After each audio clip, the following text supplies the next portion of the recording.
Auntie Inday, you have been a second mom to me. Dugay-dugay na pud ko nga nagpuyo sa inyo ha, nga usahay kaan pa ko kung ako ang pinakamagwangan. Dako ang akong pasalamat sa Ginoo sa imong kinabuhi, Auntie Inday.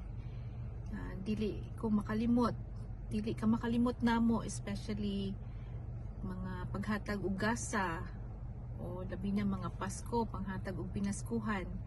Sa akong pagpuyo uban ninyo, maapil ko og hatag og baon. Malipay pud ko kay dako ang baon. On the funny side, dili ko kalimot nimo nga musulod sa imuhang kabisi, musulod kag opisina nga naapay curler nya tungod lagi kay busy man.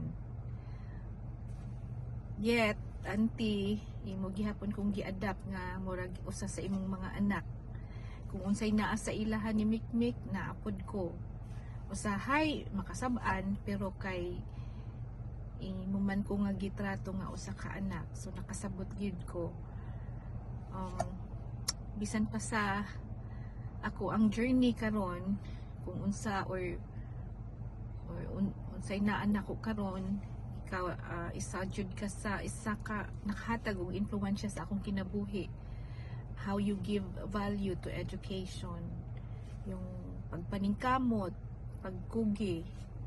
Pero ang usa gyud kabutang o usa ka trait nga ako yung dili makalimtan sa imuha, one of the traits I love best about you is your integrity. Yung that integrity that you demonstrated sa workplace, usa gyud sa mga quality nga kinahanglan sa karon nga panahon sa community. So ante, salamat kaayo sa imuhang kinabuhi.